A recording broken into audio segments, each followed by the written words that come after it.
Bonsoir.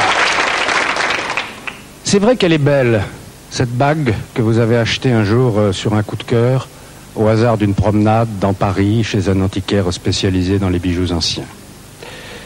D'où vient-elle? Personne ne le sait. L'expert vous a dit qu'elle était certainement fin 19e, début 20e.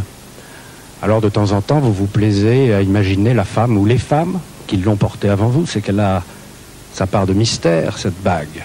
Puis de toute façon, vous avez fait une excellente affaire. Pour quelques milliers de francs, une pierre de cette qualité, c'était vraiment une occasion à ne pas rater. Et puis un jour, les ennuis commencent. Tout se déglingue peu à peu. Santé, morale et physique, travail, vie privée. Vous ne savez pas pourquoi, mais vous n'êtes plus la même. Et puis peu à peu, votre vie bascule et vous n'y comprenez rien. Et si c'était cette bague? Si ce bijou avait conservé la trace maléfique d'un drame passé? C'est tout le mystère de l'histoire de Babette Muselli, l'histoire du bijou maudit que vous allez découvrir ce soir dans Mystère, mais avec bien sûr beaucoup d'autres histoires tout aussi troublantes. En voici, comme à l'accoutumée, un rapide aperçu en quelques images. Il y a 50 ans, un drame s'est déroulé dans cette belle demeure de Touraine. Et si c'était l'explication des phénomènes étranges que vivent ces nouveaux propriétaires? Ils parviendront cependant à pacifier ces vieux murs. Un bijou acheté sur un coup de cœur par une jeune femme en pleine forme. Une vie sans histoire qui bascule dans le cauchemar. Et si c'était cette bague qui avait empoisonné l'existence de Babette? Au cœur des Cévennes, là où se dressent les dents du diable, rien n'est comme ailleurs. Depuis des siècles, d'étranges manifestations qui demeurent inexpliquées perturbent cette région désolée. Le triangle des Bermudes, entré dans la légende lors de la disparition en décembre 19, pour certains, ce serait l'endroit d'où l'on disparaît pour passer dans un monde parallèle. Et enfin, l'OVNI de Trans-en-Provence, une première mondiale, l'affaire qui a tout changé dans l'approche du phénomène par les officiels, le dossier qui interpelle le plus la communauté scientifique. Et ça n'est pas tout, le rendez-vous de l'actualité de Mystère, bien sûr, le journal de Marielle Fournier à la fin de cette émission. Bonsoir Marielle. Bonsoir. Le journal de Marielle Fournier avec un reportage tout à fait d'actualité, puisqu'il concerne la situation dans l'ex-Yougoslavie. C'est un reportage sur ce que l'on peut appeler cet îlot de paix quasiment miraculeuse à Medjugorje, en pleine Bosnie, c'est-à-dire en plein enfer de cette guerre entre Serbes et Croates. Et puis ce soir, une invitée surprise qui va nous rejoindre tout de suite, c'est Sheila. Bonsoir Sheila. Bonsoir.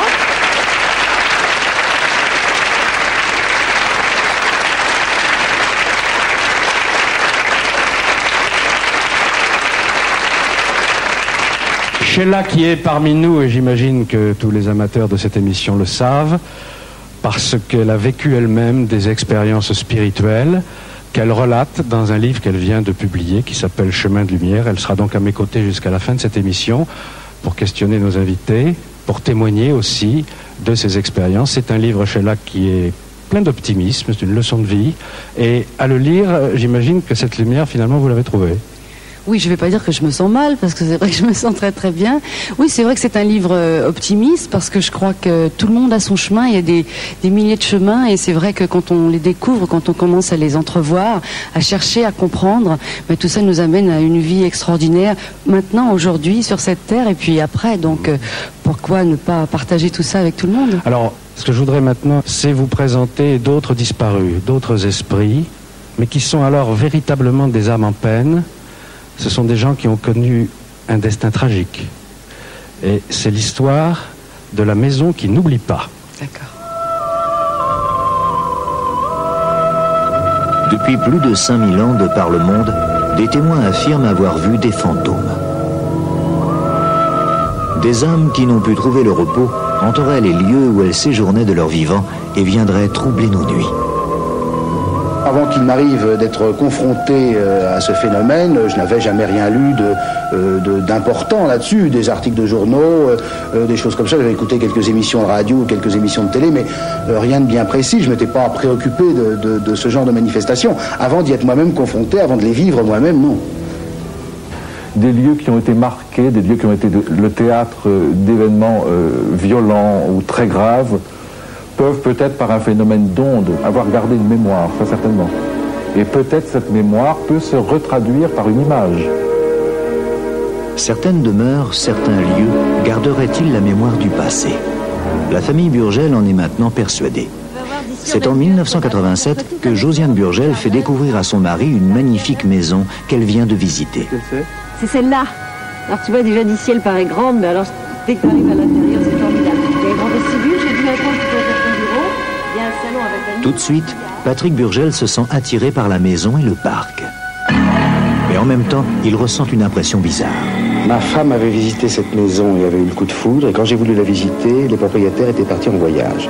Je l'ai donc découvert du haut des remparts du château de Montbazon, dans sa totalité, la maison et le parc, et là j'ai eu une espèce de malaise, une espèce d'ivresse. La maison m'appelait, me disait « Viens, je t'attends, tu as quelque chose à faire ici. » Alors? Achetons-la. Et tu l'as pas visité? C'est pas la peine.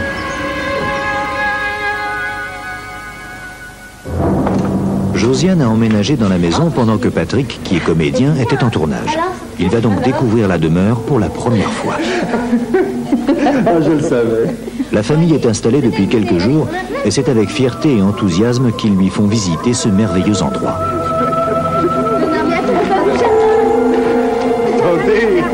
Attendez que je regarde. Papa, viens. Les Burgel ont enfin trouvé la maison de leurs rêves et ils ne se doutent pas de l'épreuve terrible qui les attend.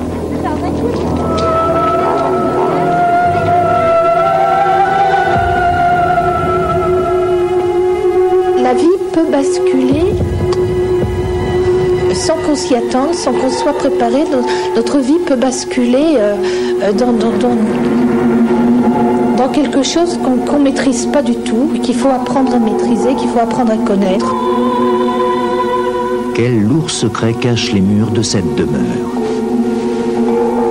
Une nuit, Rebecca, la seconde fille des Burgel, est perturbée dans son sommeil. Des voix semblent l'appeler, semblent vouloir la réveiller.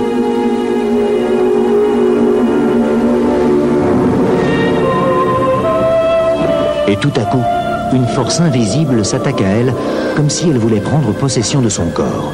Jamais l'adolescente n'avait ressenti une telle violence. Ce n'est pas un cauchemar. Rebecca lutte de toutes ses forces. Paniquée, elle parvient à se dégager et se précipite dans la chambre de ses parents. Quoi? Qu'est-ce que tu dis? Il y avait quelqu'un dans la chambre. J'avais vraiment l'impression qu'il voulait entrer en moi et prendre mon corps, en fait. C'était prendre mon enveloppe charnelle. C'était surtout ça. Donc à ce moment-là, moi, je mourrais. En fait, tout ce qui était intelligence, mourait. Donc moi, évidemment, mais j'ai lutté. J'ai vraiment eu l'impression de lutter. Je priais comme une folle. Je disais, mais vous ne mourrez pas, vous ne mourrez pas. Et c'était vraiment la première fois que ça m'arrivait. Les phénomènes étranges ne font que commencer.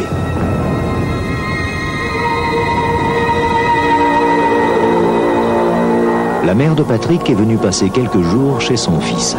Dès le premier matin, elle est réveillée par une étrange sensation. Quelqu'un l'observe. Une petite fille barbouillée de confiture est assise au pied du lit. Est-ce un rêve? Madame Burgel ne le croit pas. Elle est bien éveillée.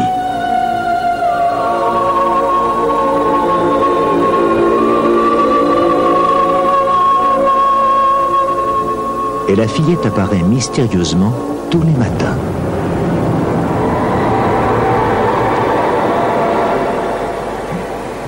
Depuis qu'il habite dans cette maison, Patrick est matinal. Il aime bien se lever tôt et profiter de la maison pendant que tout le monde dort encore. Il ne se doute pas que ce matin-là, sa famille va lui faire d'étranges révélations. Josiane, elle aussi, va être tirée de son sommeil par une mystérieuse apparition qui va la bouleverser.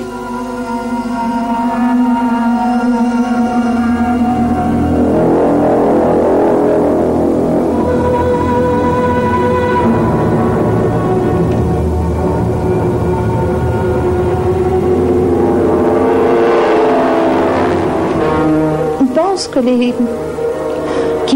qu'il y a comme ça un fantôme, donc une silhouette, un personnage qui tout d'un coup surgit et hop, disparaît.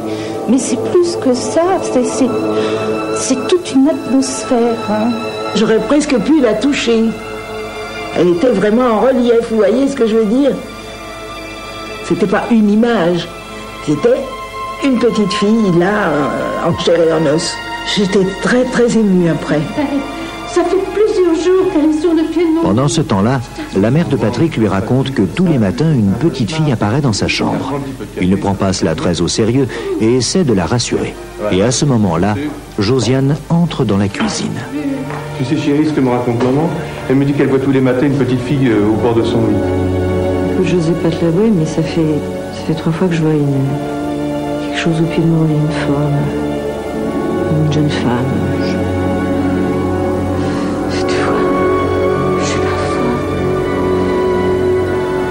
Alors là, j'ai commencé à me dire, qu'est-ce que c'est que cette maison qu'on a achetée? Bon, il s'est passé peut-être une journée ou deux, je ne sais plus. Et puis un soir, vers 11h, je n'arrivais pas à dormir, je rallume ma lampe de chevet, mon épouse ne dormait pas non plus, je lui dis, dis donc, j'ai acheté un roman policier ce matin, où est-ce que je l'ai mis? Elle me dit, sur la table du salon. Patrick descend au salon, et lorsqu'il y pénètre, il est soudain confronté à un phénomène extraordinaire.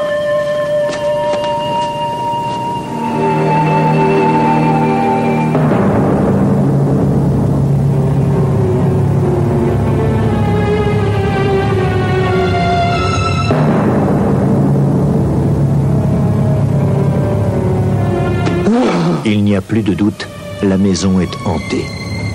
Cet homme avait le visage complètement mangé par une barbe de 8 jours. Et ce qui m'a beaucoup impressionné, c'est son regard. Il avait un regard entièrement de détresse. C'était une tristesse infinie qui, en une seconde, puisque cette vision n'a duré peut-être qu'une seconde, pas plus, m'a complètement bouleversé. Et j'ai commencé à en parler autour de moi, des voisins, à des gens âgés, des vieux Montbazonnais. C'est en parlant avec l'une de ses voisines qu'il apprend qu'un drame terrible a eu lieu dans cette propriété.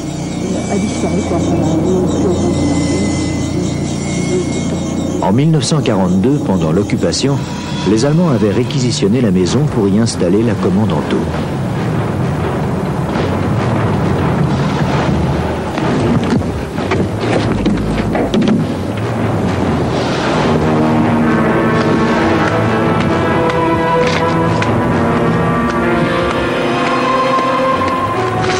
Les SS avaient eu connaissance d'un réseau de résistance qui aidait les Juifs à passer en zone libre.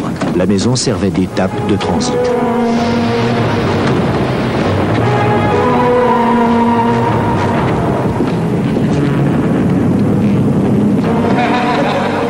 Cette même nuit, la maison fut mise à sac car les Allemands voulaient des noms. Il fallait trouver qui avait aidé de nombreuses familles portant l'étoile jaune à s'échapper vers la liberté.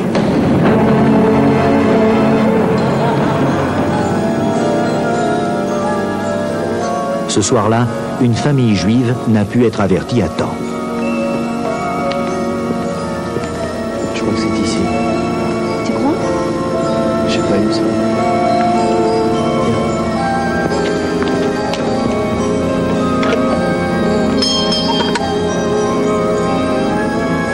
Ça va, Sarah?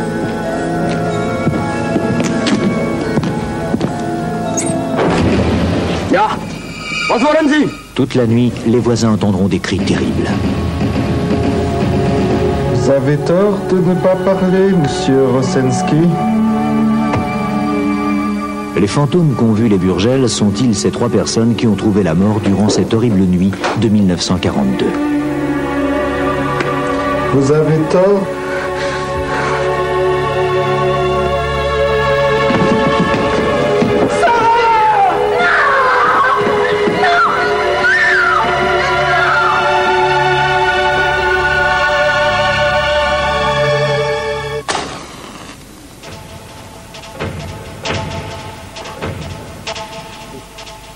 Patrick ne parvient pas à oublier ce que lui a raconté la voisine. Chaque soir, il a pris l'habitude de s'asseoir sur le canapé, attendant de revoir l'homme triste qu'il a aperçu à cette même place. Il est obsédé par son visage et s'identifie de plus en plus à lui. Qui vous a donné l'adresse de la maison? Dans son rêve, C'est Patrick qui est confronté au SS. Comme l'homme au visage triste, il est torturé. On lui demande des noms. Qui vous a donné l'adresse? Je vous emmerde.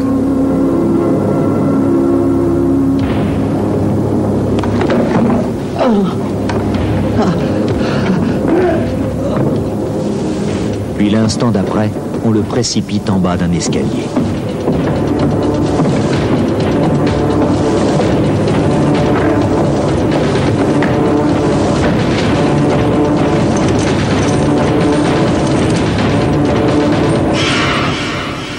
Je me suis dit, cette cave, c'est ma cave. Dans le fond, on n'avait pas été y faire un tour parce que c'était tout un bric-à-brac de choses cassées.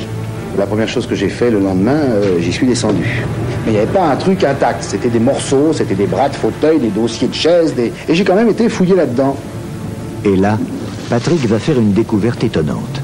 Une vieille mallette contenant un chandelier à 7 branches et un livre de prière hébraïque. Dans ce livre, une carte avec une adresse à Paris et un nom, Shlomo Rosinski.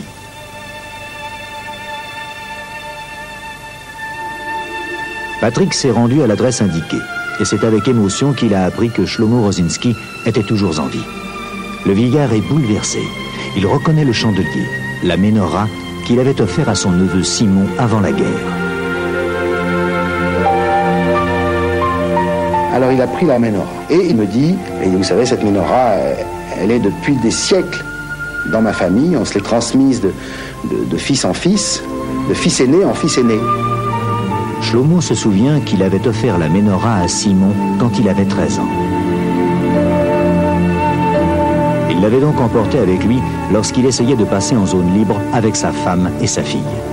Après la guerre, Shlomo a essayé de retrouver son neveu, mais personne n'avait eu de ses nouvelles depuis 1942. On perdait sa trace à Montbazon. Quand le vieillard a appris que Patrick avait été élevé dans la religion juive, il lui a donné le chandelier à une condition: allumer les bougies à chaque fête juive pour que les âmes de Simon et de sa famille puissent trouver la paix et les chemins de l'éternité. Au fil des mois, Patrick n'a pas failli à son devoir. Peut-être ses prières allaient-elles aider Simon.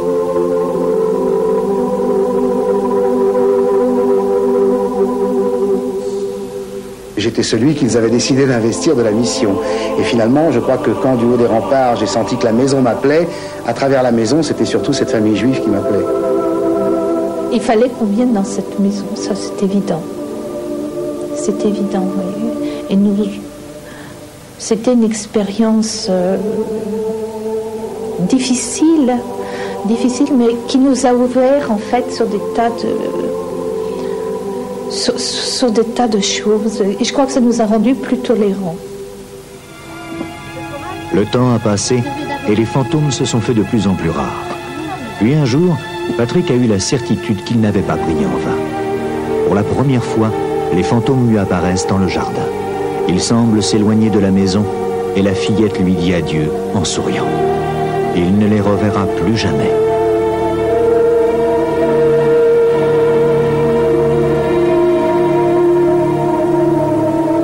Patrick a-t-il vraiment aidé Simon et sa famille à trouver le repos éternel?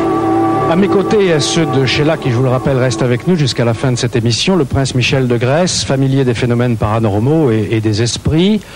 Joachim Boufflet, que les téléspectateurs de Mystère reconnaissent peut-être, puisqu'il était venu en tant qu'auteur d'une anthologie sur les phénomènes mystiques nous parler de Sœur Yvonne Aimée de Jésus, mais qui s'intéresse aussi aux fantômes. Et puis lui, vous le reconnaissez, Patrick Burgel, à qui cette histoire absolument fantastique est arrivée. Dites-moi, Patrick Burgel, ils ne sont jamais revenus vous visiter depuis? Écoutez, d'abord je voudrais dire que je suis bouleversé parce que j'avais fait les descriptions. Moi je n'étais pas là quand ils ont tourné, j'en ai la voix cassée tellement je suis ému. Moi je tournais avec Josiane Balasco, quelque chose de beaucoup plus drôle. Ouais. Et là je découvre ensuite l'émotion de la femme de ma vie et ça me bouleverse. Ils ne sont pas revenus, mais je dois dire qu'à plusieurs reprises pendant le tournage, il y a eu des manifestations. Il faut vous dire que Montbazon a été un site où il y a eu beaucoup de massacres, Surtout au Moyen-Âge, il y avait un seigneur à Montbazon qui s'appelait Fulkenera, qui était un monstre épouvantable, qui adorait... Son grand passe-temps, c'était d'achever les blessés sur les champs de bataille. Donc évidemment, les lieux sont considérablement habités. Et on a eu, à la fin du tournage, après la fin du tournage, beaucoup de manifestations, portes qui claquent, bruit de pas, etc. Je dois dire une chose, c'est que j'ai fait aussi appel à un grand radiesthésiste qui a fait un travail énorme puisqu'il est resté 4 jours et qui m'a dit c'est épouvantable les souffrances qu'il y a eu dans cette maison. Vous avez eu affaire à quelques fantômes, mais on le disait tout à l'heure, ils étaient beaucoup plus drôles que ça, parce que votre général musicien, c'était quand même oui, la chance. Oui, moi j'ai eu de la chance de tomber sur un général. Bon, j'ai trouvé cette histoire justement en faisant comme vous, en cherchant et en étant très surprise par une tache qui était marquée sur les tomates dans une maison ancienne. Et c'est vrai que moi, ce général, bon, il marchait, il était là, il claquait les portes, il éteignait les lumières, il jouait régulièrement du piano. Mais moi, j'avoue que moi, j'ai eu la chance d'être entouré, parce que je considère qu'il était là, de quelqu'un qui au contraire était très content d'être là, quoi. C'était sa maison, si vous voulez. J'ai eu la sensation, j'ai eu la sensation de venir dans sa maison, d'être l'invité de la maison du général. Voilà. Nous avons avec nous un spécialiste, si j'ose dire, le prince Michel de Grèce, spécialiste de nombreux phénomènes paranormaux, familier de tout cela. Est-ce que vous avez des fantômes chez vous?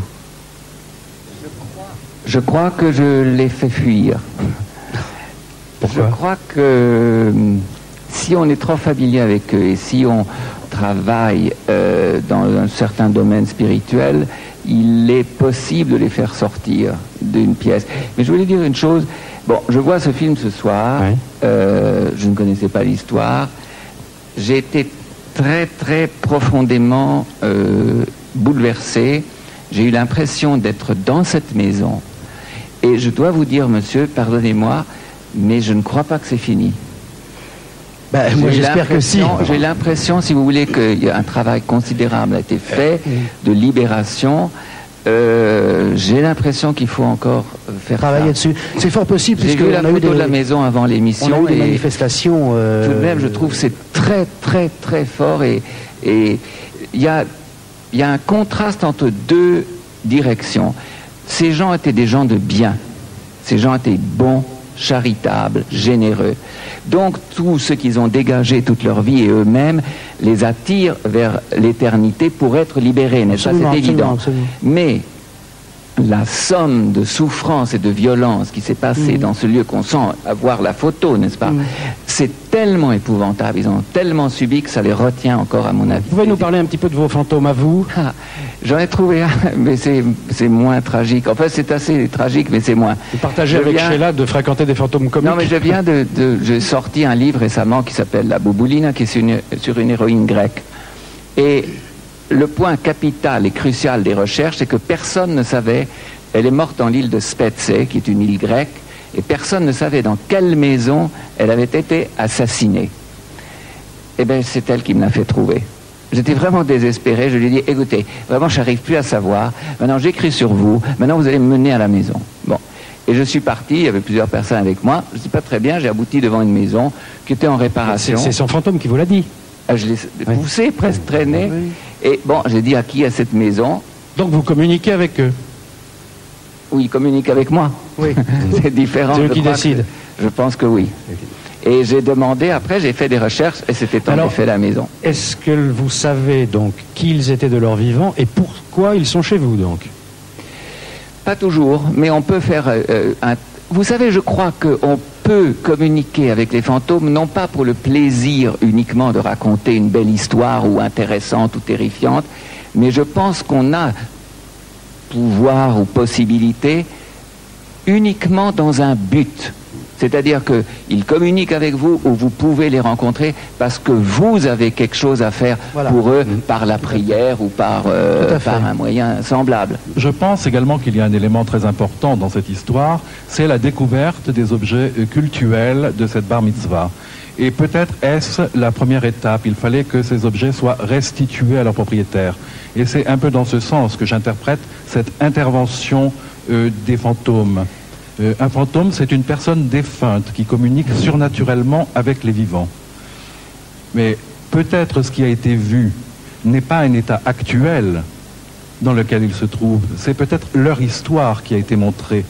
Mais on ne sait pas ce qu'ils sont et où ils sont maintenant. Il y a une question quand même qui se pose, Joachim Boufflet. On a le sentiment qu'il y a fantômes, entités, esprits, enfin qui demeurent dans les lieux où il y a eu des choses tragiques et beaucoup de douleurs et de souffrances, uniquement justement quand il y a drame. Il faut qu'il y ait un drame pour qu'il y ait des âmes en peine. Très souvent, mais pas nécessairement, parce que vous avez quand même des interventions d'un autre ordre, qui sont aussi des interventions de défunts.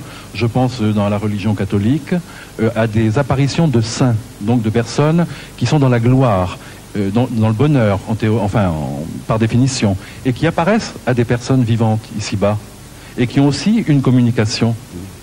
Et je crois que c'est le même phénomène, en fait. Quand on est le témoin d'apparitions de ce genre, dans une maison, c'est-à-dire des apparitions plutôt angoissantes, je ne parle pas du général musicien de Sheila, qui avait l'air d'être un comique, qu'est-ce qu'il convient de faire pour eux à ce moment-là? Il faut d'abord bien prendre conscience que ce sont des âmes en peine, et il n'y a qu'une chose à faire, c'est quoi? C'est la prière. Moi, je dirais, si vous me permettez... Mais je vous en prie, au contraire, j'ai besoin de conseils là-dessus. La première chose, c'est de ne pas avoir peur. Je crois que c'est essentiel. Et il ne faut pas... Vous êtes obsédant, si vous voulez, je me suis très vite habitué. Parce qu'au fond, finalement, vous aurez toujours le plus fort. Parce que si on entre dans un domaine spirituel, y compris quelque dieu que ça soit, je veux dire, le vôtre, le mien, je crois que c'est toujours positif. Et c'est la seule façon, non seulement de se protéger contre eux, mais aussi de les aider et de les faire partir. Ce qui est curieux quand même, c'est que ces phénomènes sont apparus quand moi, premier juif à habiter la maison, qui a 100 ans, plus de 100 ans cette maison, j'ai planté ma mezouza sur le chambranle de la porte, qui est le signe de Dieu sur la porte de la maison, quoi, je veux dire. Les précédents propriétaires, ceux d'avant et ceux d'avant, étaient des catholiques. Patrick Burgel, il faudra nous dire si ce que disait Michel de Grèce tout à l'heure se réalise. Il pensait que vous n'en aviez pas terminé avec cette affaire. Je ne reverrez-vous un jour Simon, son épouse et sa fille. Bon, messieurs, je vous remercie, et Mystère continue toujours d'ailleurs avec la mémoire des choses. Et s'il n'y avait pas que les murs des vieilles maisons capables de garder les traces du passé, si les objets eux aussi avaient une mémoire et étaient capables de garder les traces positives ou négatives d'ailleurs de ceux qui les ont possédés. C'est tout le mystère de l'histoire que voici, l'histoire du bijou maudit. De tout temps, les bijoux ont provoqué passion et convoitise. Certains porteraient bonheur, d'autres, au contraire, seraient maléfiques. Il y a des objets très mystérieux et des objets qui vous rendent mal à l'aise. Les objets ont une certaine âme, les objets ont une vie et ils ont aussi une mort. Certains ont une mort. C'est en achetant cette bague ancienne que Babette Musselli va découvrir que les bijoux ont peut-être une âme. Malgré le prix élevé du bijou, Babette ne peut résister. Elle est ravie et sans attendre, elle glisse à son doigt l'améthyste serti de brillant.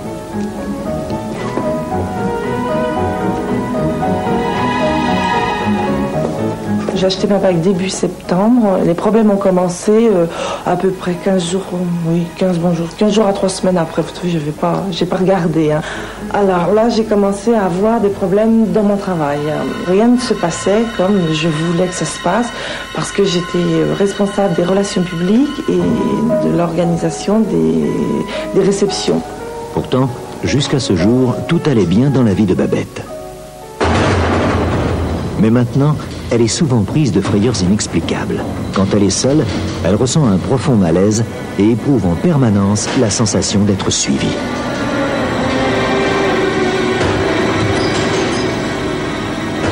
Que se passe-t-il? Elle sent un fluide glacé sur sa nuque et des coups de poing lui martèlent la poitrine.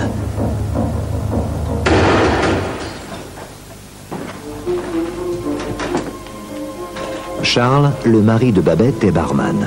Comme d'habitude, il rentre très tard de son travail. Mais maintenant, Babette ne supporte plus ces longues heures d'attente. Charles fait preuve de patience, mais il ne parvient pas à comprendre ce changement brutal d'attitude. Babette semble à bout de nerfs.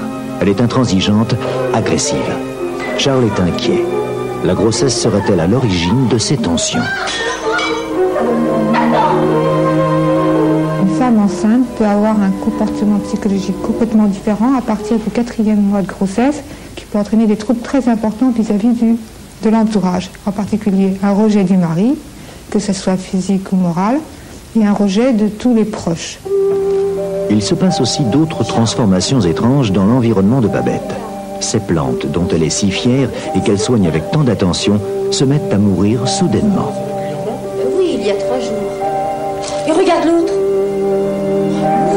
J'avais dans l'appartement des plantes vertes dont je m'occupais bien. Enfin, j'avais la main verte, comme on dit. Et toutes ces plantes mouraient.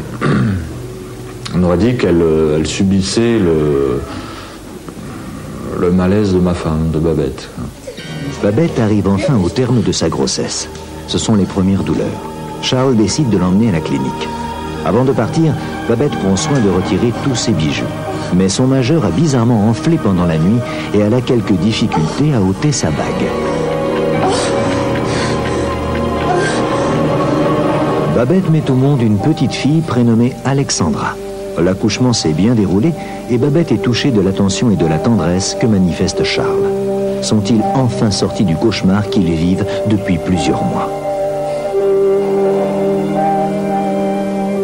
Depuis la naissance d'Alexandra, Babette semble en effet aller beaucoup mieux.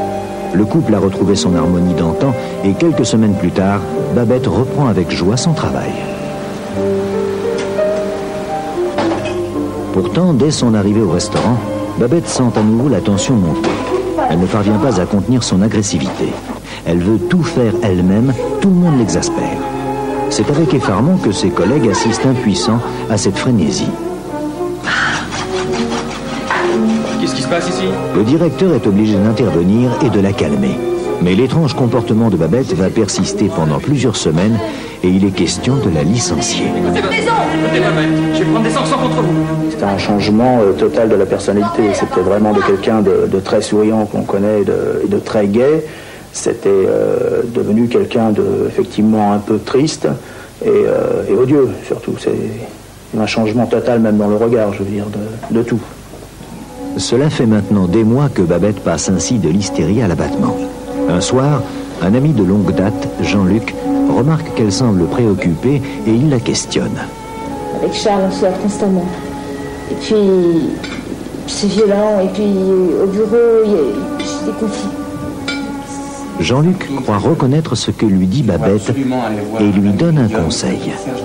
Au cours de ce dîner, je ne reconnaissais absolument plus Babette et j'ai trouvé une certaine analogie entre son comportement et le comportement de personnes dites un peu possédées que j'avais pu étudier dans certains livres. Et l'idée est venue à ce moment-là de la présenter à M. Deladé. Babette est sceptique. Elle préfère consulter son médecin, mais elle ne va pas bien.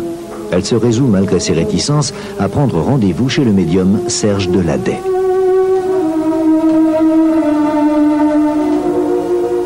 Décontractez-vous un petit peu, je vous sens assez nerveuse. Enlevez votre manteau, s'il vous plaît, posez-la sur le bureau. Dès cette première consultation, Serge sent quelque chose de maléfique qui émane de Babette. Sortir les éléments les plus importants. À partir du moment où je me suis occupé de Mme Museli en consultation, j'ai senti une oppression, comme si je manquais de respiration.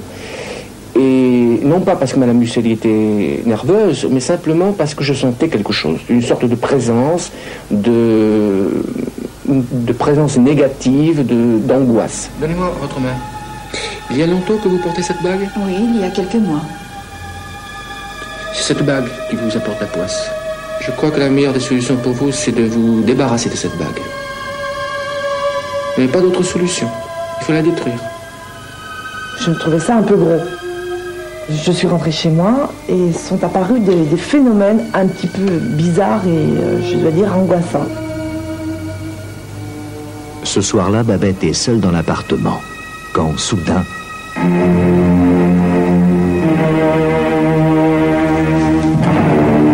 J'étais en train de me maquiller. Et je sentais comme quelque chose derrière moi. Vous savez, comme quelqu'un qui vous frôle ou quelqu'un qui... Je sentais vraiment une présence. Je n'ai encore pas dans le dos. Quand tout d'un coup, j'ai vu derrière moi comme une silhouette, comme une figure de femme. Alors vous savez, ça surprend. Vous vous demandez... alors je me suis retournée pour voir si cette personne était là, si vous voulez le réflexe quand vous voyez ça. Rien. Rien du tout. La silhouette, la tête, la personne est partie. Depuis quelque temps, le sommeil de Babette est très perturbé. Elle se réveille en proie à des crises d'angoisse de plus en plus fortes. Chaque nuit, elle entend maintenant des bruits de pas dans l'appartement. Elle est totalement obsédée par la vision de cette femme qui est apparue dans le miroir de la salle de bain. À plusieurs reprises, elle se lève et visite chaque pièce pour vérifier qu'il n'y a personne. Et pourtant, Babette continue de sentir cette présence oppressante. L'appartement semble vide, mais Babette sait que l'inconnu est là. Paniquée, Babette va téléphoner au médium. Écoutez, vous savez ce que je vous ai dit l'autre jour, de toute façon la situation est dramatique pour vous. Hein. Il faut absolument vous débarrasser de cette bague parce que... Babette finit par céder. Ses difficultés ont en effet commencé dès qu'elle a acheté cette bague. Il lui faut donc se séparer du bijou. Mais ce matin-là, son doigt est tellement enflé qu'elle est obligée d'aller chez un bijoutier pour qu'il la lui retire. Non, pas du tout. C'est un appareil spécial pour couper les bagues, il n'y a aucun problème. Voilà, c'est parfait. Vous pouvez pas savoir comme ça me soulage. Mais Babette sait que cela ne suffit pas. Le médium doit maintenant l'aider à se dégager des ondes négatives qui l'emprisonnent. Vous avez des ondes qui sont très négatives autour de vous. Vous avez pris votre décision, nous allons agir. Vous et moi. Ce jour-là, nous avons travaillé, elle et moi, afin de la dégager de toutes les ondes négatives qu'elle avait sur elle. Ça a été assez dur, assez pénible pour elle, car elle avait beaucoup de mal à se décontracter. Vous avez un aura qui est très négatif en ce moment. Ouvrez les yeux. J'ai demandé à Babette de me confier ce bijou afin de travailler. Donc je l'ai conservé et j'ai fait une séance de psychométrie sur ce bijou, c'est-à-dire j'ai fait de la voyance sur le bijou. Et le bijou m'a raconté son histoire. Son ancienne propriétaire avait été une femme de 49 ans, belle, élégante, une dame très mondaine, qui était morte d'un cancer du sein après des années de souffrance dans un lit d'hôpital, qu'elle avait été d'une certaine manière négligée par ses enfants et plus ou moins rejetée par son mari, et que pendant des années, ce bijou s'était imprégné de toutes les ondes négatives que cette femme avait pu ressentir, et je me suis incorporé dans la personnalité de cette femme. J'ai ressenti exactement ce que ressentait cette personne. J'ai eu une douleur au côté gauche, l'impression d'un coup de couteau. Mon esprit se baladait dans de longs couloirs d'hôpitaux, dans une rue. Je voyais d'une façon assez distincte une façade d'immeuble. Je savais exactement où j'étais, c'est-à-dire que j'ai reconnu, parce que vraiment je l'ai reconnu, j'ai reconnu le quartier et j'ai reconnu une église qui pouvait me servir de point de ralliement. C'est-à-dire que Babette est en train de revivre à quelques années de distance ce qu'avait vécu la première propriétaire du bijou.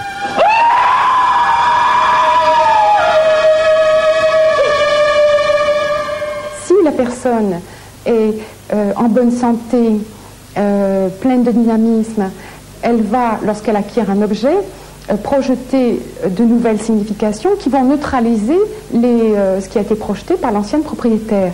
Si au contraire on a une personne malade et dépressive, eh bien, ou instable, ou fragilisée parce qu'elle a une grossesse, eh bien, cette personne ne pourra pas forcément neutraliser ses énergies passées. Et là, on a un bijou qui devient maléfique, comme dans le cas de Babette. Intrigué, Serge décide de mener une enquête pour vérifier la réalité de sa voyance. Il se rend à l'église qu'il a identifiée dans sa vision, et là, il reconnaît l'immeuble. Il va interroger la concierge. Monsieur Deladé est venu me voir en demandant pour une dame qui habitait au deuxième étage. Cette dame a été décédée, ça faisait pas longtemps, parce qu'elle avait vraiment très souffert, parce qu'elle avait le cancer dans le sang. Et elle avait 2 filles et un mari. Mais le mari, c'est-à-dire qu'elle était enceinte souvent, et ses enfants aussi. C'est-à-dire que cette dame, elle n'était pas tellement bien dans sa peau, parce qu'elle n'avait pas tellement de famille autour d'elle. C'est très grave. Il faut la détruire le plus vite possible. Vous n'avez pas d'autre solution. Si j'ai pas le choix.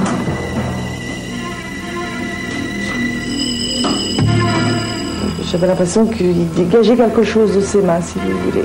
Et d'un seul coup, ces fameux coups de poing que j'avais l'impression de recevoir quand j'étais en promenade, d'un seul coup, j'ai eu une douleur qui est partie. J'ai l'impression qu'on me retirait quelque chose de la poitrine. Qui est partie, je me suis mise à respirer beaucoup plus calmement. Et après, bon, ça a été terminé. C'était une libération et la somme que représentait ce bijou, il n'était rien par rapport à ce que j'ai retrouvé par la suite, hein. L'harmonie que nous avons retrouvée ensemble. La bague est brisée, mais il y a encore une étape à franchir pour que Babette soit totalement libérée. Il faut procéder à une ultime séance, et c'est selon un rite précis que toute la souffrance dont est chargé le bijou va enfin disparaître. Babette disparaisse, de sa famille et de son... Le soleil est revenu à la maison. Je peux vous assurer que ça a fait du bien. Et après, dans mon travail, tout s'est amélioré et j'ai vraiment plus eu aucun problème. Donc c'était vraiment cette bague qui avait des ondes négatives et qui m'empoisonnait la vie. La légende des bijoux maudits serait-elle quelquefois vraie? Et certains objets inanimés auraient-ils donc une âme? Nos invités, Sheila, pour essayer d'y voir un peu plus clair: Christine Hardy, psychologue et sociologue, docteur en sciences humaines.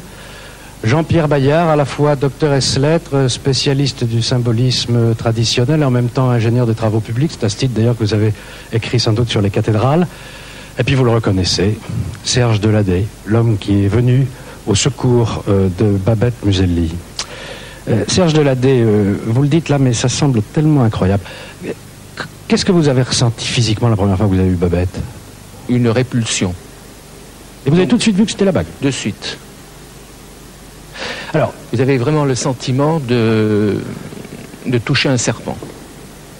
À ce point-là? Oui. Est-ce que le travail auquel vous vous êtes livré sur cette bague, tout médium que vous êtes, comportait un risque pour vous? Il y a des risques. J'ai eu des problèmes par la suite. Branchez votre micro, s'il vous plaît. J'ai eu des problèmes par la suite. Vous avez partagé en quelque sorte la souffrance de Babette? D'une certaine manière, c'est-à-dire que j'ai provoqué une situation qui m'a laissé des séquelles. Vous êtes complètement libéré maintenant, j'imagine. C'est-à-dire que j'ai eu très mal au bras gauche d'ailleurs. J'ai eu des problèmes d'insomnie, quelques problèmes d'angoisse personnelle alors que je n'avais aucune raison. C'est-à-dire que vous vous imprégnez des souffrances de quelqu'un et il vous reste toujours quelque chose. Christine Hardy, vous étudiez ça en observateur, vous cherchez à comprendre s'il y a des théories qui peuvent expliquer tout ça. Comment peut-on expliquer qu'un objet puisse être chargé à ce point? Écoutez, je crois que le cas de Babette nous étonne parce qu'on ne prend pas conscience d'une interrelation extrêmement profonde entre l'homme, entre l'être humain et les objets et l'environnement. Il me semble que nous projetons sur les objets des sentiments, des états d'âme, et que quelque part dans l'objet s'inscrivent ces informations. Et je pense que si l'information peut vraiment s'inscrire dans un objet, c'est parce que l'objet, quelque part, est changé. Il a besoin d'être modifié pour que l'information puisse s'inscrire. Sheila, vous croyez, vous, au pouvoir bénéfique ou maléfique d'ailleurs des objets du passé? Bien sûr, moi je pense qu'il y a des objets qui sont chargés, mais ne serait-ce que des objets qui sont par exemple des objets de bois, qui sont fabriqués par des gens sans le savoir, on met des ondes à l'intérieur. Enfin bon, je parle de ma propre expérience. Par exemple, moi je suis partie en Indonésie, j'ai fait un très joli voyage et j'avais très envie de me ramener une tête de Bouddha. Donc j'ai choisi mon Bouddha, j'ai fait ça avec beaucoup d'amour, je l'ai cherché, etc. J'ai ramené mon Bouddha à la maison et c'est vrai que bon, je l'ai mis dans le salon. Et depuis qu'il était là, je ne sais pas, il y avait une espèce de tension qui n'existait pas auparavant, et qui était là, qui était latente, et on ne savait pas pourquoi, on ne comprenait pas d'où ça venait. Pourtant, un Bouddha, représentation d'une divinité, devrait être bénéfique. Oui, exactement. Mais je veux dire, ce Bouddha était un Bouddha qui, a priori, projetait des ondes qui étaient des ondes négatives. Simplement parce que je l'avais mis contre un mur, et que le mur reflétait les ondes, renvoyait les ondes dans la pièce. Donc on m'a expliqué ça parce que bien évidemment je suis incapable de vous dire comment ça marche. Vous l'avez changé de place? Je l'ai changé de place, je l'ai mis parce que j'adore mon Bouddha, mais je l'ai mis dans mon jardin, auquel cas il disperse les ondes dans le jardin, ça n'a aucune importance. Bon, Serge Deladé est avec nous et vraiment je le remercie pour son courage puisqu'il a accepté de se livrer à une tentative de psychométrie, c'est-à-dire de voyance sur le passé. Alors, Serge Deladé, j'ai là plusieurs objets. Je vais vous en passer un. Évidemment, c'est pas être voyant que de dire que c'est une montre, ça se voit. Mais maintenant, je voudrais vous laisser essayer de raconter à la lecture de cet objet, peut-être d'où il vient, qui il a appartenu, son passé, etc. Voici le deuxième. Voici le troisième, mais je pense que vous allez faire ces expériences successivement, pas simultanément. Nous nous sommes déjà livrés d'un mystère, une expérience de ce genre avec Maud Christen, et j'avoue qu'elle ne procédait pas de la même façon. Elle était très belle. Hein. Sa lecture du mur de Berlin était extraordinaire. Oui. Et celle de ma montre m'a passablement bouleversé. Oui, bien sûr, bien sûr. Parce que j'étais concerné personnellement. Oui. Ah bah, je crois qu'il faut lui donner un micro, parce que là... Oui, pardon. Voulez-vous que je tienne le micro si vous avez besoin de votre... Bon.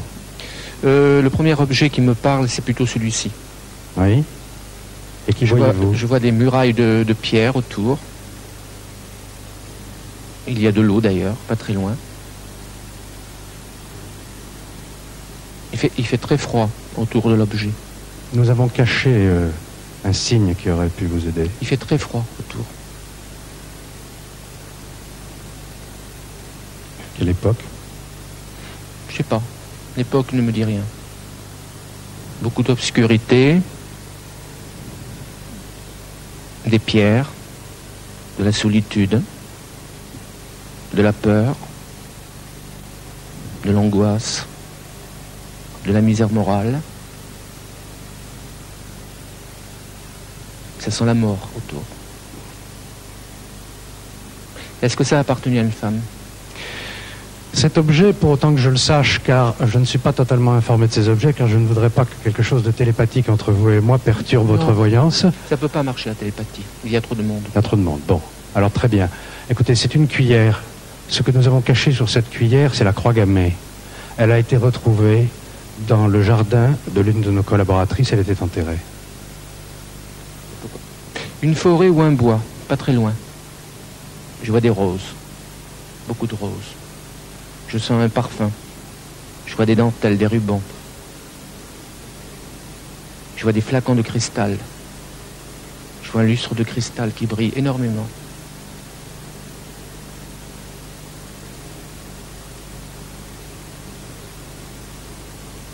C'est quelqu'un qui a une position sociale assez importante. C'est quelqu'un de craint et d'aimer en même temps. Il y a beaucoup de haine autour de cette personne, beaucoup d'adulateurs, beaucoup de flatteurs. Je vois des gens qui font la révérence.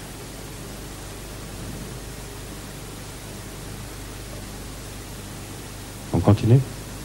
On continue.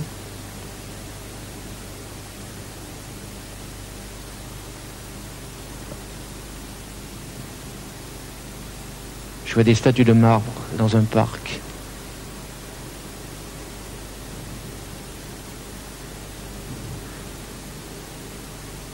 Je vois du sang. Il y a les cris de la foule. Je vois un cheval qui marche au pas.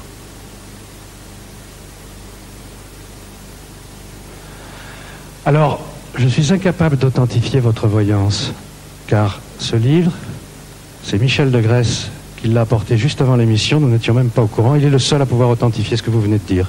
Je trouve que vous avez été rudement fort. Ce livre appartenait, c'est un carnet de dessins fait par le duc d'Orléans, fils aîné de Louis-Philippe, mon arrière-grand-père. Vous avez décrit tout à fait l'atmosphère du palais, et vous avez le sang, il est mort à 35-40 ans d'un accident, c'est-à-dire que ses chevaux se sont emballés, il a voulu sauter de la voiture et il s'est tapé la tête contre les pierres du chemin et il en est mort. Et le cheval que j'ai vu. Sa mort a entraîné la révolution de 1848 que vous avez décrit avec les hurlements de la foule. Bravo. On applaudit. Merci Michel de Grèce. Et alors, oui, cette montre. J'entends un piano. Je vois un clavier. Je vois des doigts très effilés.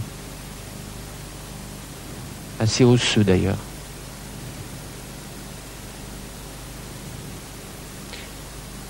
C'est bizarre parce que cette musique, c'est de la musique de Gershwin.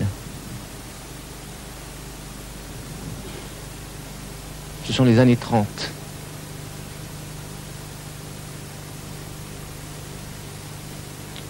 Je vois de la neige, une voiture décapotable, une longue écharpe blanche,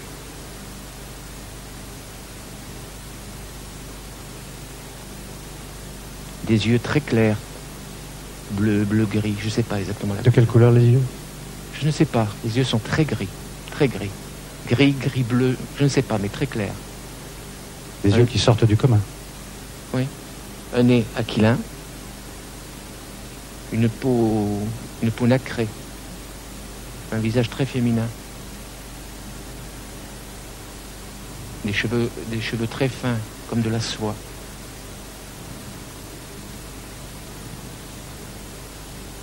C'est quelqu'un qui... Je ne sais pas si c'est la personne, mais il y a de la musique de tango. Du tango.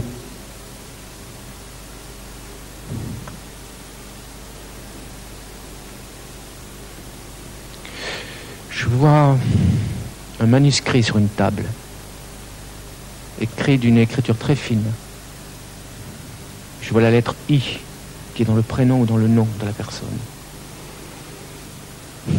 Eh bien, écoutez, c'est un puzzle que cette voyance, et toutes les pièces de ce puzzle, je ne peux pas les authentifier, mais il y en a certaines, en tout cas pour ce que je sais de cet objet, qui prouvent que vous avez mis dans le mille les yeux, le nez aquilin, les cheveux, la peau nacrée, le I dans le prénom. Les mains très fines. Oui, les mains très fines. Cette montre a appartenu à Lise Taylor. Je crois quand même que la voyance de Serge Deladé est assez extraordinaire. La voyance existe. Bon, je voudrais maintenant qu'on conclue, et qu'on conclue notamment avec Jean-Pierre Baillère en revenant à l'histoire de Babette. Est-ce qu'il y a des cas historiques de bijoux maudits? Oui, on en a. Il y a par exemple, ne serait-ce que Salomon, avec son fameux temple qu'il construit. Mais Salomon avait une bague qui lui permet d'avoir un jugement équitable. Et on dit que Dieu, dans un moment, n'était pas tellement content après Salomon.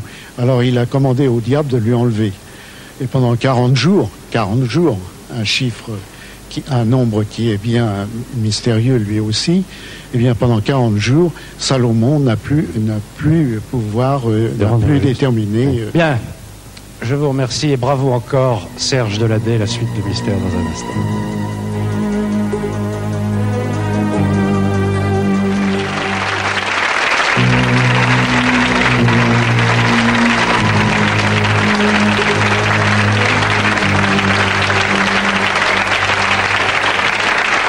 Vous l'avez peut-être remarqué au cours de vos voyages, il y a des lieux sur notre bonne vieille terre qui ne sont pas comme les autres, des lieux où semble-t-il rien n'est comme ailleurs. Eh bien, voici l'un de ces lieux, en France. C'est un endroit où, de mémoire d'homme, il s'est toujours passé, il se passe encore, des choses complètement inexplicables. À la frontière de l'Ardèche, de la Haute-Loire et des Cévennes se trouve la région du Velay, dominée par le mont du Mézin. Ici, la légende prend sa source au cœur des volcans éteints auxquels on attribue de mystérieuses forces.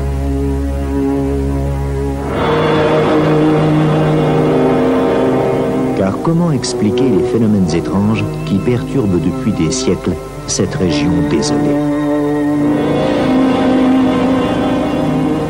Où le bien et le mal semblent se livrer bataille et où Satan aurait planté ses crocs au lieu dit des dents du diable. Ces deux immenses rochers qui se dressent étrangement vers le ciel.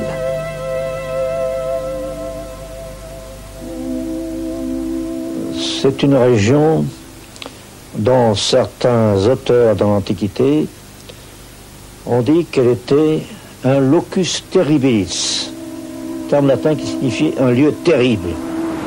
La géographie ici porte toutes les stigmates de l'étrange.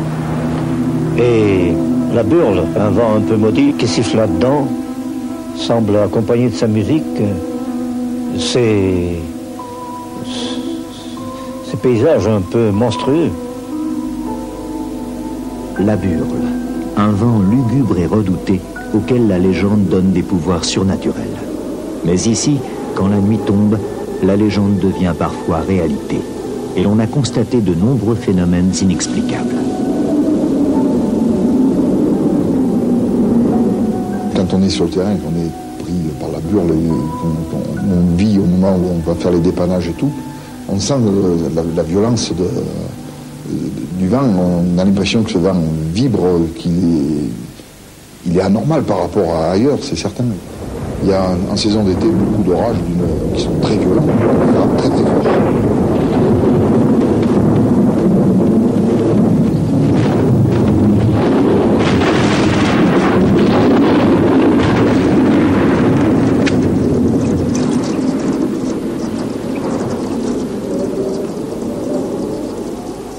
On a des choses, c'est vrai, qu'on ne retrouve pas ailleurs, du style du poteau qui se coupe en deux carrément, la foudre tape dessus, le poteau s'éclate de haut en bas.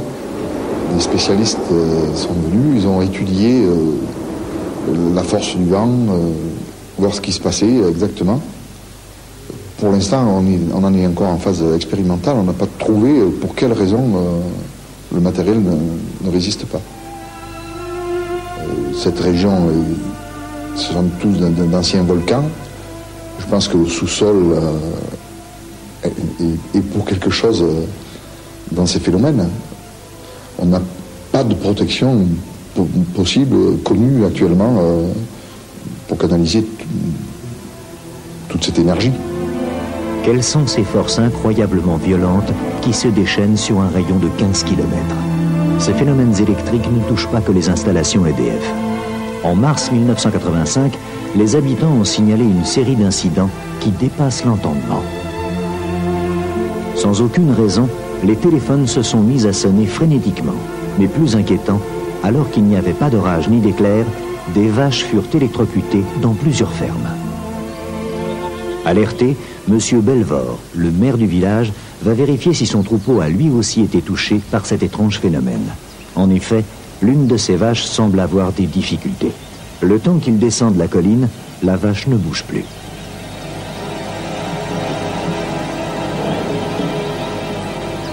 Elle respire toujours, mais elle semble avoir été assommée. M. Belvor tente de l'aider à se relever, mais elle ne peut trouver son équilibre.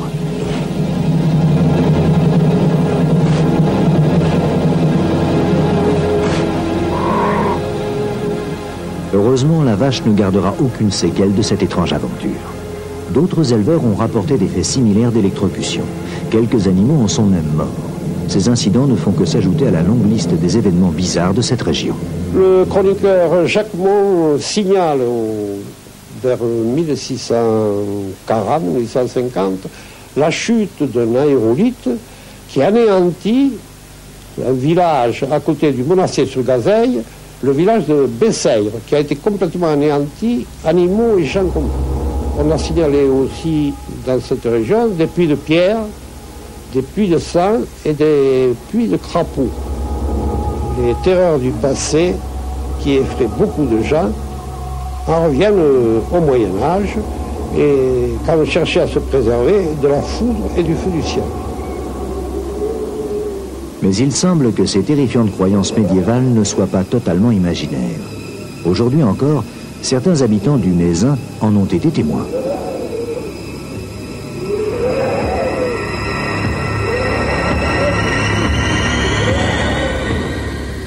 J'ai aperçu, et j'en ai la certitude, j'ai aperçu une grande boule de feu. Il me semble que c'était grand à peu près comme une roue de char. Et cette boule de feu, elle était de l'autre côté du pont, de l'autre côté, sur mon chemin. Et j'ai eu très peur, bien sûr. J'ai pris mes jambes à mon cou et je me suis mis à courir.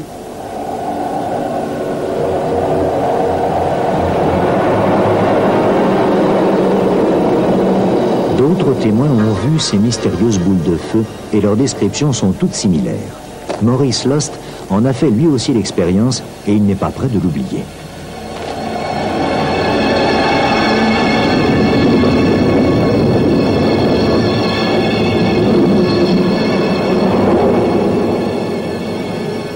Je me trouve enveloppé d'un feu, mais je ne sentais aucune chaleur. Et en face de moi, à peu près à 3 mètres, ça taillait un mur noir, alors, comme de la pierre, un mur qui me semblait infranchissable. J'ai fait un tour sur moi-même, je me demandais ce qui m'arrivait, et je n'ai pas compris. Et à ce moment-là, le feu est disparu, alors j'étais tellement ébloui que je ne voyais plus rien du tout, je ne trouvais plus ma bicyclette. Et ça a été terminé. D'où proviennent ces étranges phénomènes? Certains scientifiques ont remarqué qu'ils se produisent dans plusieurs régions de la planète, en particulier dans les zones volcaniques dont l'activité perturbe les ondes telluriques. Le tellurisme est un fluide qui se transporte sous la forme d'une nappe d'un courant à travers, qui entoure le globe et qui utilise la moindre résistance géologique et qui se transporte d'un lieu à un autre comme n'importe quel courant électrique, sauf que celui-ci est naturel. Et ce n'est pas exclu que cette conjonction de phénomènes crée quelque chose de mystérieux. Cette région est également redoutée par les pilotes, car les accidents d'avion s'y sont multipliés. Beaucoup restent sans explication, comme le 13 mai 1991, quand un avion de tourisme allant de Clermont-Ferrand à Marseille a survolé la région des Dents du Diable. Les conditions climatiques n'étaient pas bonnes, mais cela ne suffit pas à expliquer pourquoi l'avion a brutalement percuté la montagne, car le pilote était expérimenté et connaissait bien la région.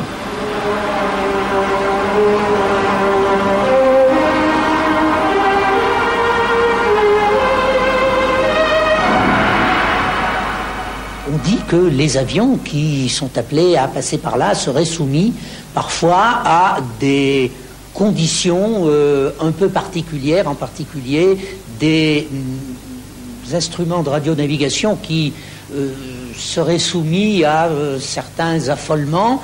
Pour nous, cette zone du Mézin provoque une certaine méfiance, car nous avons vu tant de nos camarades pilotes d'avion être précipités contre la montagne, et y compris en ce qui concerne notre association. C'est vrai que nous prenons un nombre de garanties important lorsque nous sommes appelés à survoler la région. On a comparé cet endroit au triangle des Bermudes, et certains croient que c'est une force magnétique qui perturbe les instruments de bord des avions. Il est vrai que les accidents y sont extrêmement fréquents, et que la région du Mézin porte en elle les sinistres blessures de trop nombreuses épaves et le triste souvenir de trop nombreuses victimes.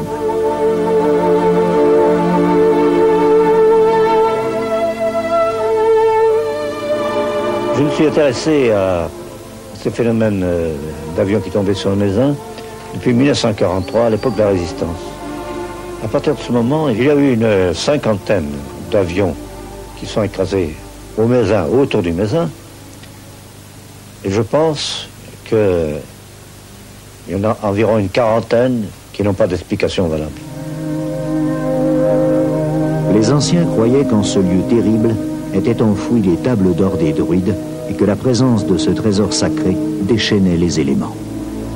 Et même si aujourd'hui les explications des curieux phénomènes qui s'y déroulent encore sont plus rationnelles, la région du Mézin garde toujours sa beauté captivante et tout son mystère.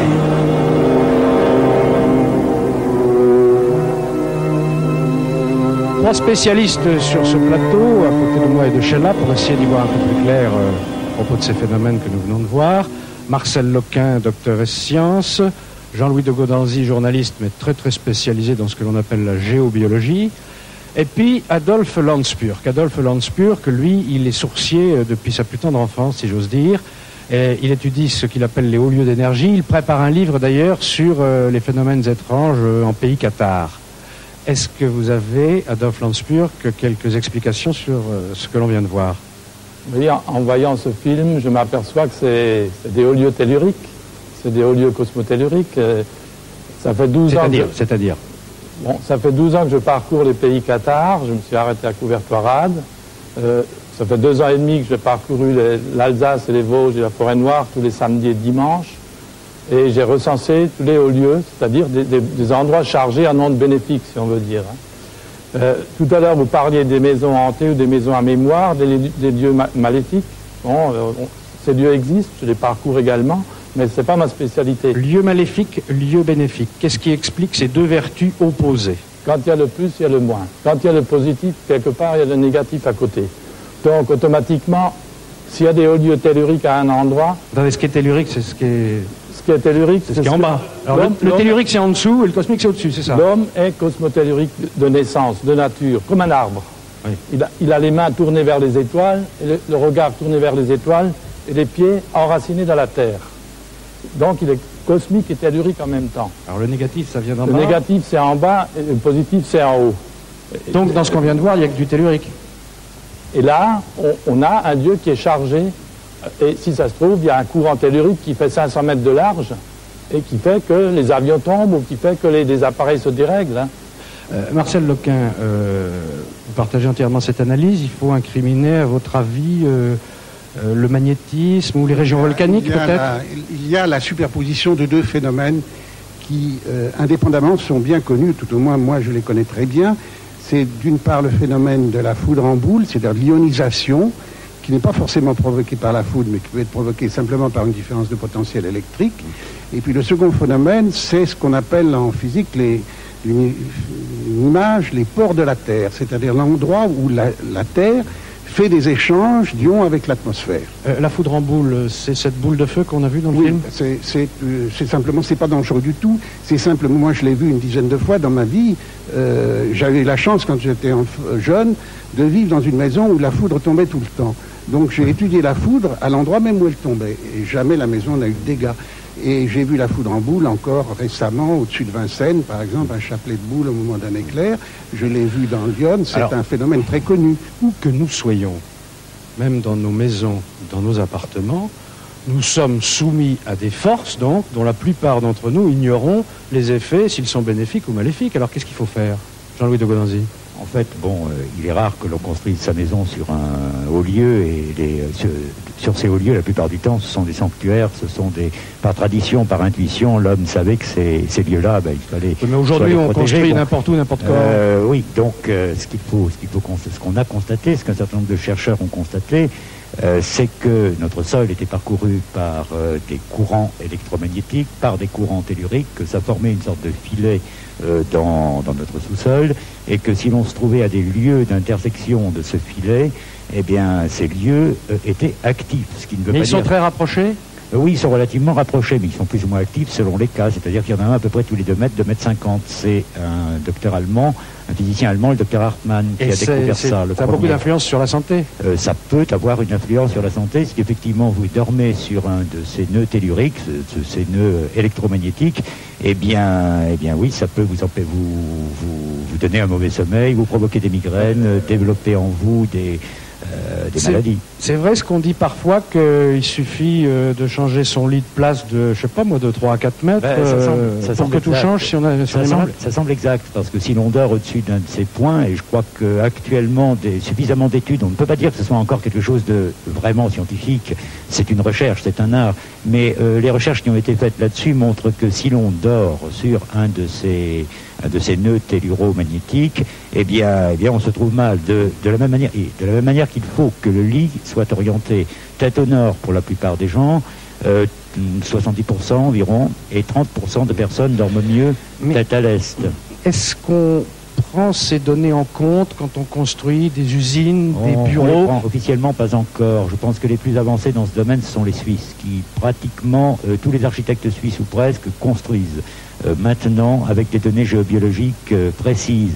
En France, tout un réseau de géobiologues architectes s'est constitué, est en train de se constituer, et de plus en plus on construit de cette manière-là. Moralité, Jean-Louis de Gaudanzy, si on a des migraines épouvantables, certes il faut voir son médecin, mais oui, il faut peut-être aussi appeler le géobiologue pour qu'il vous dise si votre lit est bien placé. Oui, non, on peut d'ores et déjà commencer par faire des expériences soi-même, c'est-à-dire observer ne serait-ce que ces animaux domestiques.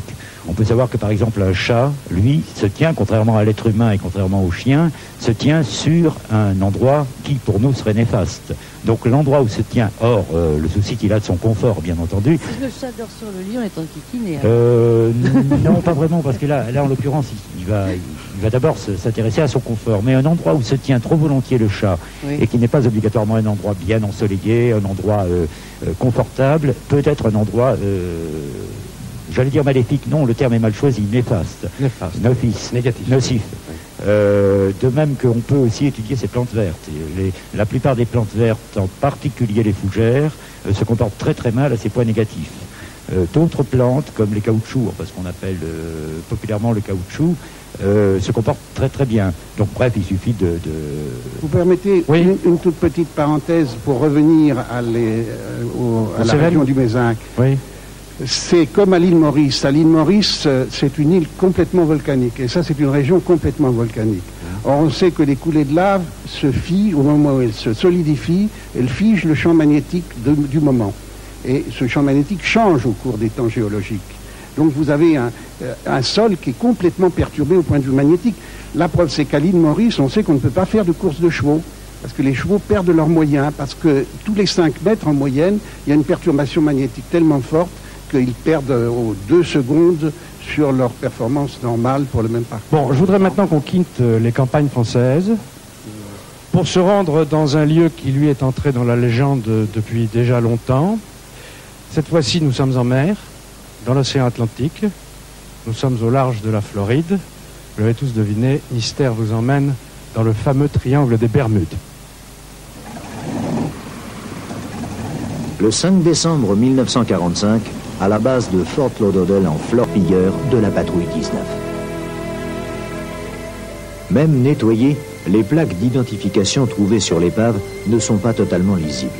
Pourtant, certains numéros coïncident en partie avec ceux d'un des 5 avions perdus. Le mystère de la disparition du vol 19 est donc... Bien, messieurs, la question vient d'être posée. Apparemment, pour ce qui concerne la disparition du vol 19, il n'y a pas de mystère. C'est sans doute l'un de ces avions qui ont été repêchés. Mais vous, quel est votre avis? Il y a 2 hypothèses finalement, l'hypothèse naturelle et l'hypothèse, je dirais, fantastique.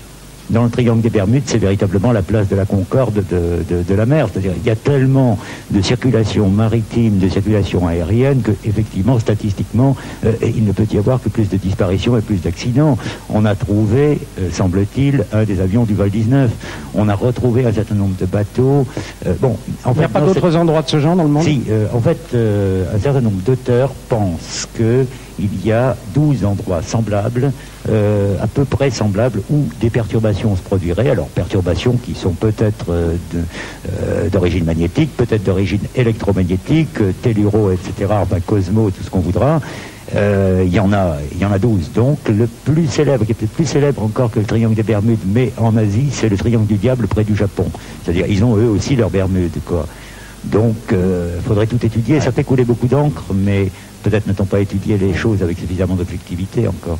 Marcel Lequin, vous avez une opinion personnelle sur ces disparitions? Il faut d'abord regarder l'existence d'orages magnétiques, électromagnétiques, qui sont bien connus. Mais il y a une forme d'orage électromagnétique qui, je crois, n'a pas été très bien étudiée. C'est l'équivalent d'un cyclone, c'est-à-dire une perturbation qui tourne. Circulaire, oui. Qui désoriente complètement les instruments de bord d'un appareil.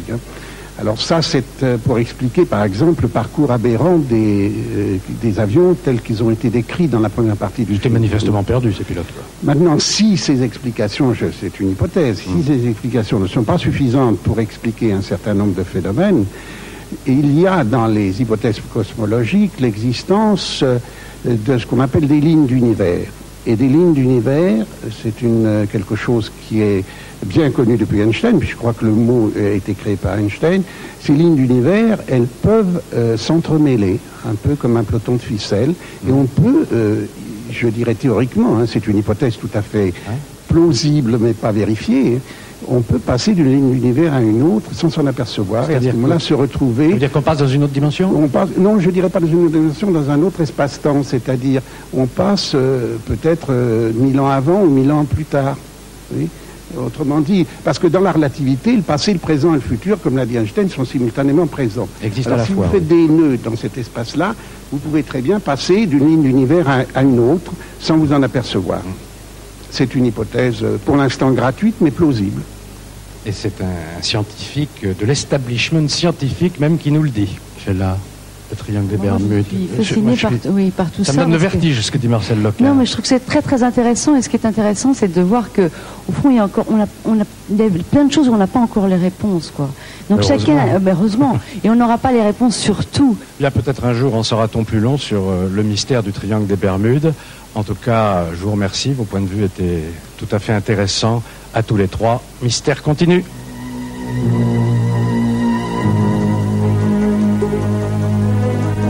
C'est l'un des tout premiers, peut-être même le premier de notre profession, à avoir pris au sérieux, il y a de cela, je crois, 20 ans tout juste, le phénomène OVNI. Vous devinez de qui je veux parler?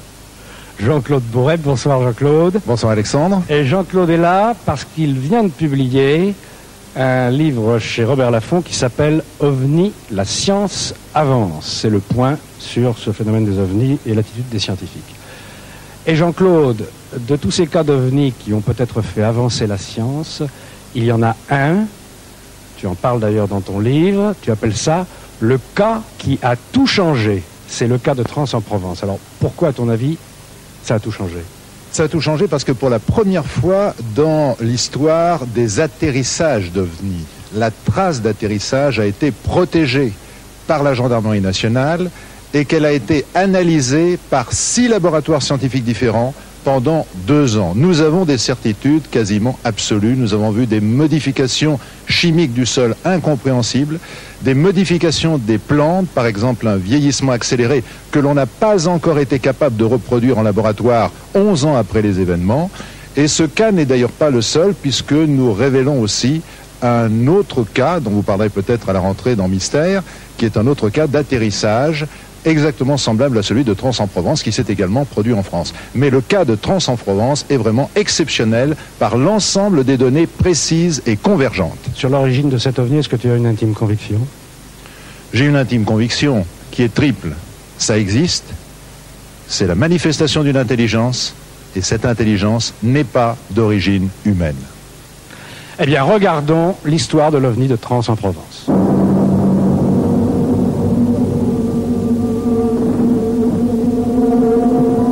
Un phénomène exceptionnel est arrivé le 8 janvier 1981 à Trans-en-Provence, un petit village du Var situé à 10 km de Draguignan. Le témoin principal de ce phénomène est Renato Nicolai. D'origine italienne, il vit en France depuis 35 ans avec sa femme et mène une vie tranquille et simple dans ce village de Provence qu'apparemment rien ne peut perturber.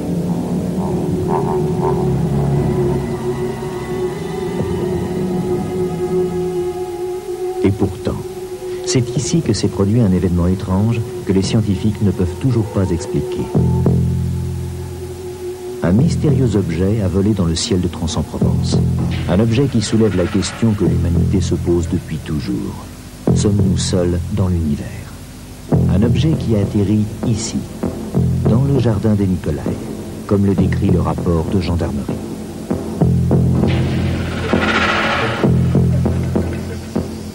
« 8 janvier 1981, 17h.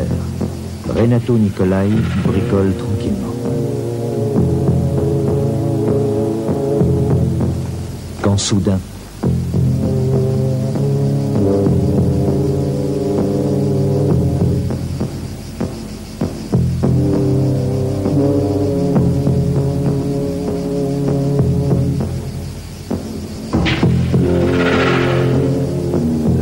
de quelque chose là que quelque chose de pas de normal là.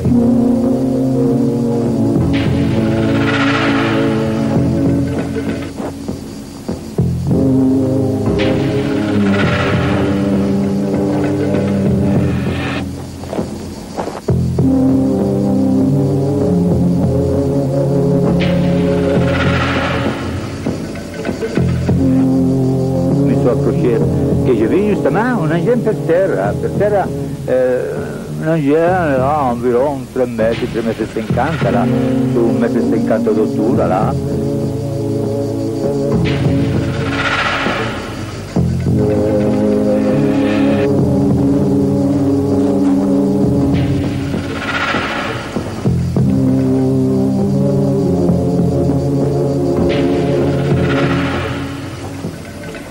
Je suis allé sur la place là, pour voir exactement que ça pouvait être arrivé. A-t-il rêvé? Est-il devenu fou? A-t-il eu une hallucination? Renato Nicolai s'inquiète. Mais soudain, il voit. La preuve qu'il n'est pas fou est là, marquée sur le sol comme une empreinte. Que s'est-il passé?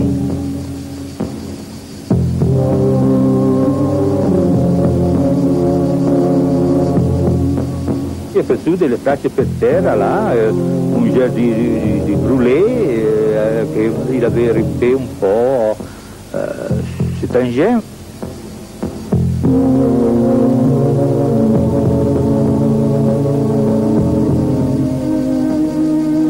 Quand mon mari m'a raconté ça, enfin, je croyais, je dis, ça va pas, je sais pas ce qui lui passe ce soir.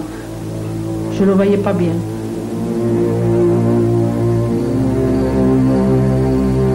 Dans la nuit, je n'ai pas trop dormi, je pensais à ça, je disais qu'est-ce qui arrive à mon mari, c'est pas possible, je lui ai raconté des choses comme ça. En attendant que je ne pouvais pas voir qu'est-ce qui s'est arrivé, je croyais une chose impossible, impossible, vraiment, je ne croyais pas qu'est-ce qu'il avait raconté mon mari. Après le matin, en me levant, que je vis avec mes yeux, je dis quand même, il avait raison, mon mari, il est arrivé quelque chose, vraiment. Il y avait quand même des empreintes bien importantes, bien grandes. Si vous voyez que c'était passé quelque chose, vraiment. C'est là que je suis partie chez Madame Amoret, à la voisine, qui est venue chez moi, et que j'ai raconté tout ça. Madame Amoret, elle est venue vite avec moi. Monsieur Nicolai est un monsieur qui est excessivement sensé, très discret, et qui ne raconterait pas des histoires pour se faire mousser. C'est pour ça qu'on peut croire ce qu'il dit.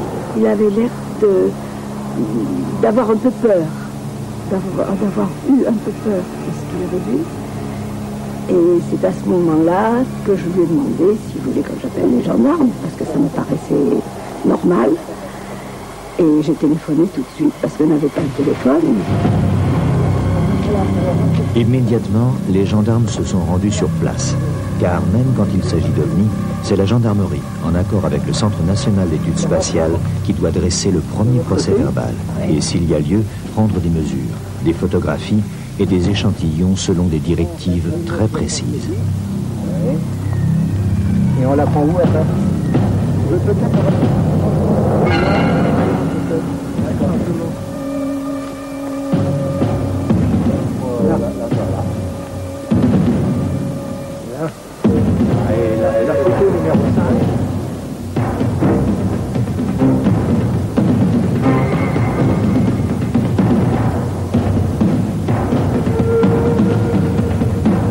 Ce qui nous a décidé à intervenir précisément sur donc le cas Trans-en-Provence, c'est qu'il y avait une très bonne cohérence entre le témoignage et la trace qui était donc constatée au sol. Et les gendarmes, lorsqu'ils ont effectué leur enquête, nous ont confirmé qu'il ne pouvait pas s'agir d'un canular orchestré par l'intéressé, ni même d'un phénomène naturel qui aurait pu être en relation avec, par exemple, un phénomène orageux, puisque nous étions dans une période où le temps était, dans cette région de Provence, particulièrement stable. Ce 8 janvier 1981, aucune anomalie n'a été détectée par les radars. Pourtant, cet objet volant a bien atterri dans le jardin de Renato. Il a laissé une trace. Alors, que s'est-il passé? Cet engin pourrait-il provenir de la base militaire située à quelques kilomètres de là? Les autorités militaires sont formelles. La défense nationale est à l'heure actuelle incapable de réaliser un engin qui puisse se déplacer sans bruit et atterrir de cette façon. Mais alors, Cet engin ne serait pas d'origine terrestre. Les plantes prélevées par les gendarmes lors de leur enquête vont-elles élucider le mystère? Selon nos directives, les gendarmes avaient effectué des prélèvements qui nous ont fait parvenir. Et étant donné que c'était la première fois qu'il y avait ce genre de traces, nous avions un laboratoire qui était celui du professeur Bounias à l'INRA, qui était prêt à intervenir pour faire des mesures sur les végétaux. Pendant 30 jours, les plantes seront entreposées dans les réfrigérateurs du laboratoire du professeur Bounias, en attendant que le Centre national d'études spatiales décide officiellement de lancer les analyses. Dans les échantillons que m'ont amené les gendarmes, il y avait des feuilles de luzerne sauvage de différents âges qui étaient vertes, qui ont un aspect tout à fait normal, sauf qu'elles avaient été desséchées pendant le transport et la conservation. Le professeur Bounias va constater un phénomène inexplicable, une première scientifique. Les composants chimiques des feuilles prélevées sur la trace sont les mêmes que ceux de la luzerne, mais les proportions sont inversées. Les premiers éléments recueillis au niveau des analyses nous ont montré qu'effectivement il y avait des effets tout à fait particuliers qui ressortaient en ce qui concernait le sol. Et à partir de cet instant, nous voulions approfondir cette affaire et c'est la raison pour laquelle nous avons décidé d'intervenir directement sur les lieux en complément de l'enquête des gendarmes. C'est ainsi que nous nous sommes déplacés sur le site et à ma grande surprise, 30 jours après, l'empreinte était toujours visible sur le sol. Pour la première fois, il y avait une empreinte mécanique et cette empreinte mécanique, elle allait un petit peu comme une plaque photographique nous révéler quelque chose. Je vais regarder ça plus précisément. Ah oui, il y a un dépôt sous la croûte, on voit bien la forme de... C'est une pression sur le sol.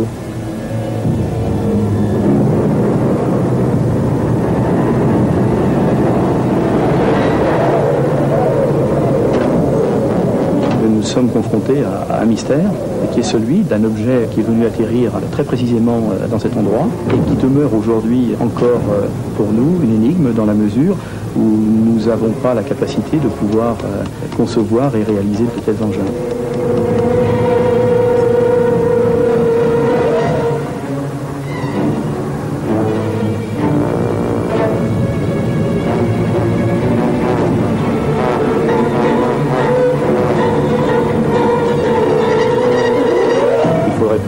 Une centrale nucléaire en termes de puissance énergétique nécessaire pour pouvoir générer de tels effets de poussée pour déplacer cet objet. Par conséquent, je ne sais pas quelle peut être l'origine de cet événement. 10 ans après, Renato Nicolai et sa femme ne savent toujours pas ce qui a atterri dans leur jardin. Ils espèrent une réponse que les scientifiques n'ont toujours pas pu leur donner.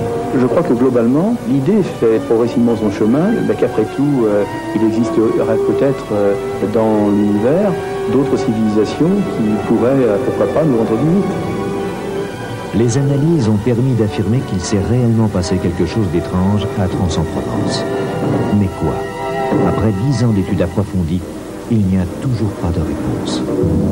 Cette affaire de Trans-en-Provence m'a permis de réaliser une étude très complète, telle que lorsque j'ai pu en discuter avec des collègues américains qui m'ont dit qu'au fond c'était la première fois au monde qu'une étude scientifique aussi complète était réalisée sur un cas d'OVNI au sens général du terme, bien entendu. Donc dans ce sens-là, l'affaire de Trans-en-Provence, c'était bien scientifiquement une première mondiale. Les analyses des plantes, de la terre et du sol ont prouvé que Renato Nicolai n'avait ni rêvé ni menti.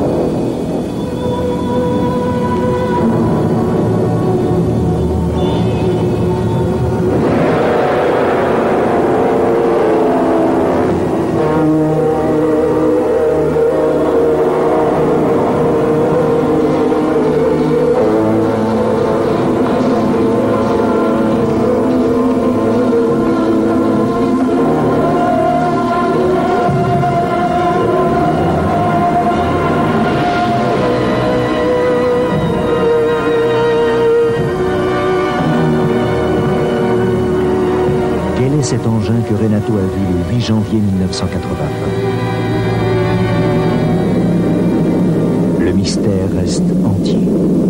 Bien, avant de nous séparer, notre rendez-vous avec l'actualité de Mystère, c'est le journal désormais traditionnel de Marielle Fournier. Bonsoir Marielle. Bonsoir. Et vous nous apportez ce soir une actualité à proprement parler surnaturelle. Je veux dire par là qu'on ne trouve pas d'explication normale ou naturelle à ce qui se passe dans l'ex-Yougoslavie, à Medjugorje depuis bien longtemps déjà. Medjugorje, c'est au cœur de la Bosnie, qui est l'un des points chauds de la guerre entre Serbes et Croates. Alors il faut dire que Medjugorje est devenu un haut lieu de pèlerinage pour des catholiques qui viennent d'un peu partout dans le monde pour y prier, depuis que la Vierge est venue parler aux enfants. Alors la première fois c'était il y a 12 ans, pour 6 adolescents qui se promenaient tranquillement dans la campagne, et depuis les apparitions se répètent tous les soirs à la même heure avant la messe pour 4 d'entre eux qui sont devenus donc des adultes. Le phénomène débute par une forme lumineuse, vient ensuite la silhouette d'une jeune femme paraît-il très belle, qui les appelle ensuite à la prière. Alors pour compléter un petit peu le mystère de Medjugorje, effectivement, vous parliez de la guerre en Bosnie. Généralement, les églises, les mosquées, tous les lieux de culte sont visés par les bombardements, par les tirs de mortier. Et bien là, l'église reste intacte, comme protégée par sa Vierge. Regardez.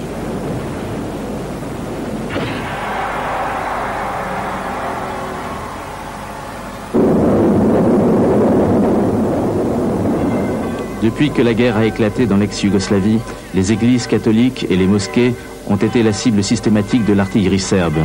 Plusieurs centaines de clochers et de minarets ont ainsi disparu dans les flammes. Mais à Medjugorje, non loin de Mostar, c'est différent. La paroisse est restée intacte, épargnée par les bombes.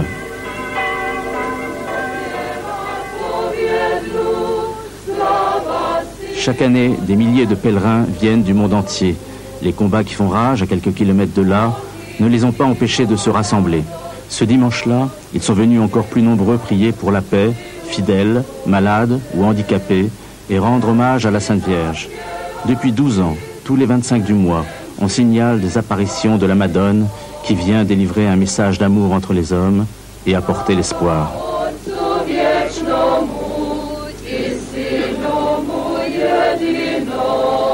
Tous les soirs à 18h40, les fidèles se pressent dans l'église bondée, dans l'espoir de voir la Vierge Marie. Mais c'est à quelques-uns seulement qu'elle a progressivement révélé ses secrets. Chaque jour, Ivan, l'un des 6 jeunes voyants, aujourd'hui âgé de 22 ans, lui parle avec ferveur. Même les touristes américains qui d'habitude fuient les lieux de conflit viennent à Medjugorje en très grand nombre.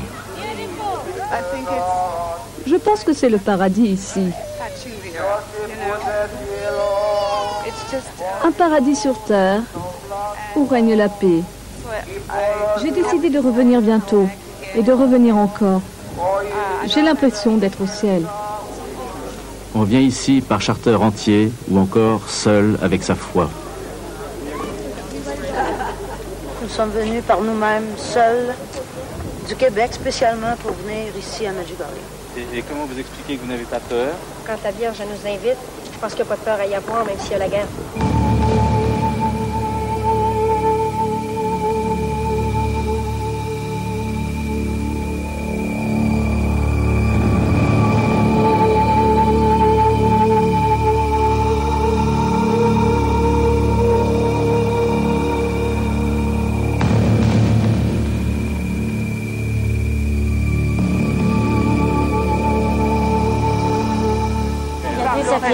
Qui venaient, ils ont dit, ils ont été obligés de sauter.